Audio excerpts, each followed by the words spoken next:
Patrick Le Boédec, puis moyenné de 67 ans, a toujours voulu voler.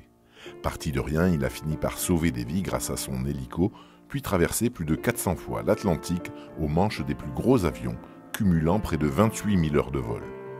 Jusqu'à ce qu'une leucémie foudroyante, en plein Covid, ne le condamne à la retraite, le privant de son dernier vol. Il se souvient du jour où sa vie a basculé. Nous, on peut voler jusqu'à 60 ans. Mais si on le demande, on a le droit de voler jusqu'à 65. Et je voyais cette date qui arrivait et il y avait des fois, mais je déprimais.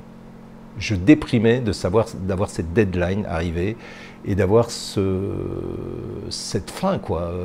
Alors, c'était pendant le Covid, juste avant le Covid. Alors, le Covid était tombé, toutes les compagnies aériennes par terre. Alors moi, bonheur total. On allait, tout le monde, tu levais la tête, plus une trait d'avion dans le ciel, etc.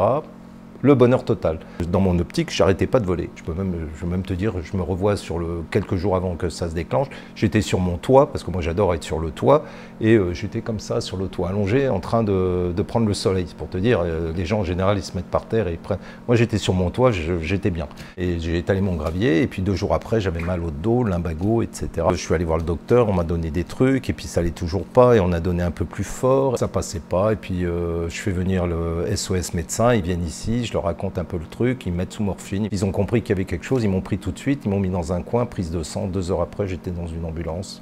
Ma première pensée, c'est qu'est-ce que je fous là? Mais qu'est-ce que je fous là?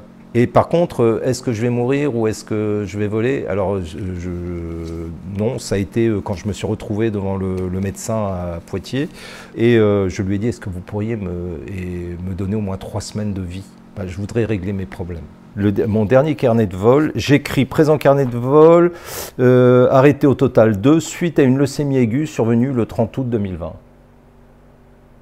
Et mon dernier vol, c'est Istanbul, Abuja, Kano Istanbul, c'était un vol cargo.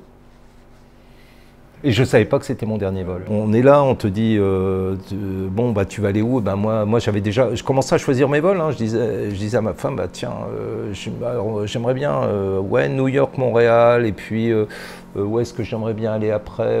Peut-être faire un tour à Tana, parce que je suis né à Madagascar. Mais quelque chose qui est absolument extraordinaire, et je préfère te le dire, c'est que quand tu es pris dans une boucle comme ça, dans cette maladie, où tu sais que c'est chaud, parce que moi j'avais perdu des potes d'une leucémie, et moi je savais que quand je suis parti, j'ai pas eu peur de la mort, jamais.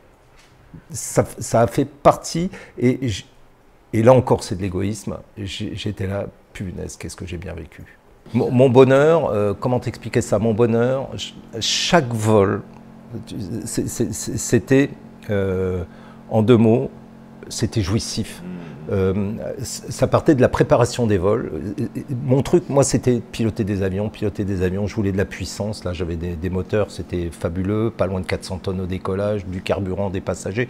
Mais la porte, quand elle était fermée, je ne les voyais pas, les passagers. C'était vraiment jouissif et c'était égoïste. Je me faisais plaisir grâce à des gens comme toi qui payent pour me faire voler. Donc, j'étais heureux, quoi.